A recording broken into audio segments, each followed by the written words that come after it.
بسم اللہ الرحمن الرحیم الحمد للہ والصلاة علی اہلہا۔ مومنین کرام، ایک نئے فرمان معصوم کے ساتھ حاضر خدمت ہیں۔ یہ امام جعفر صادق علیہ السلام سے حدیث ہے جو شیخ المحدثین شیخ صدوق نے اپنی کتاب خصال کی دوسری جلد میں ذکر فرمائی۔ امام صادق علیہ السلام نے فرمایا، تقلیم الاظفار یوم الجمعہ یؤمن من الجذام والبرص والعمی۔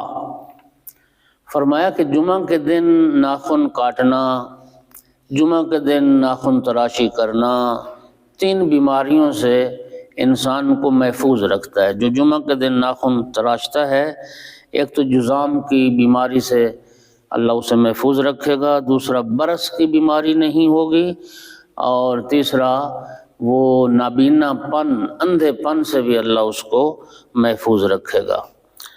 اور فرمایا وَإِن لَّمْ يَحْتَجْ، اگر ناخن اتنے بڑے نہ ہوں کہ کاٹنے کی حاجت ہو تو فرمایا فَحَقَّهَا حَقًّا، تو معمولی اس کو تراش کر لے، لیکن جمعہ کے دن ناخن کاٹے جائیں۔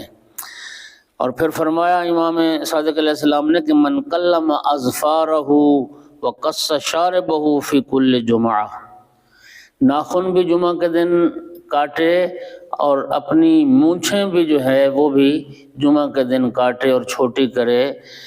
چونکہ مونچھوں کے بارے میں بھی بات آ گئی تو میں عرض کروں کہ مونچھیں جو ہیں وہ اتنی بڑی نہیں ہونی چاہیے کہ جب انسان کچھ پینے لگے تو وہ اس کی جو مونچھیں ہیں وہ اس مشروب میں تر ہو جائیں۔ چونکہ ایک جملہ ہے کہ الشارب بالشارب کالشارب، کہ جو شخص پیتا ہے پانی یا کوئی بھی مشروب اور اس کی مونچھیں اگر اس مشروب میں پانی میں تر ہو جاتی ہیں تو پھر وہ گویا کہ شراب پی رہا ہے۔ لہٰذا جمعہ کے دن اپنی مونچھیں چھوٹی کرے، حجامت کروائے اپنی، اور جمعہ کے دن ہی ناخن تراشے۔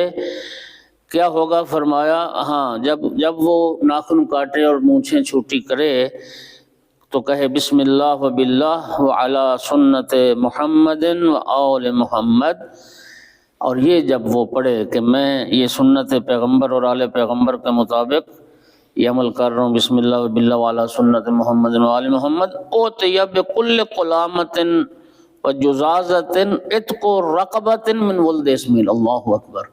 تو جب وہ ناخن تراشے گا تو جو ناخن وہ کاٹ کے ٹکڑے اس کے گریں گے، ایک اس ذرے کے بدلے، ناخن کے ایک حصے کے بدلے ایک غلام راہ خدا میں آزاد کرنے کا ثواب حاصل کرے گا۔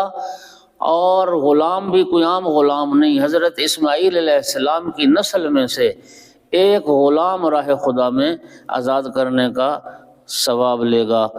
اور یہ بھی معصوم نے ارشاد فرمایا کہ بلکہ نبی کریم صلی اللہ علیہ وآلہ وسلم نے فرمایا من کلم اظفارہ یوم الجمعہ، جو جمعہ کے دن اپنے ناخن کاٹتا ہے، اخرج اللہ تعالی من اناملہ الداء، تو انگلیوں کی جو تکلیف ہے، انگلیوں کی جو بیماری ہے، اس میں خدا بند عالم اس سے محفوظ رکھتا ہے۔ اس کو نہ انگلیوں میں، ہاتھوں میں تکلیف اور درد نہیں ہوگا جو جمعہ کے دن اپنے ناخن تراشے۔ اور پھر شریعت نے ہمیں ناخن تراشنے کا طریقہ یہ بھی بتایا کہ ابتدا کس انگلی سے کرنی چاہیے اور انتہا کس انگلی پہ کرنی چاہیے۔ تو فرمایا کہ ینبغی ان یبدا بخنصرہ من یدہ الیسریٰ، بائیں ہاتھ کی یہ جو چھوٹی انگلی ہوتی ہے جسے ہم پنجابی میں چیچی کہتے ہیں، اس کو خنصرہ کہتے ہیں، اس انگلی بائیں ہاتھ کی اس چھوٹی انگلی سے ناخن کاٹنا شروع کرے، پھر یہ والا، پھر یہ والا، پھر یہ والا، پھر یہ والا، پھر دائیں ہاتھ کے، پھر انگوٹھا سے کرتے کرتے پھر چھوٹی انگلی پہ آ کے ختم کرے۔ ناخن کاٹنے کی یہ ترتیب جو ہے شارع مقدس نے بتائی ہے، بائیں ہاتھ کی چھوٹی انگلی سے شروع کر کے پھر دائیں ہاتھ کی چھوٹی انگلی پہ آ کر ختم کرے۔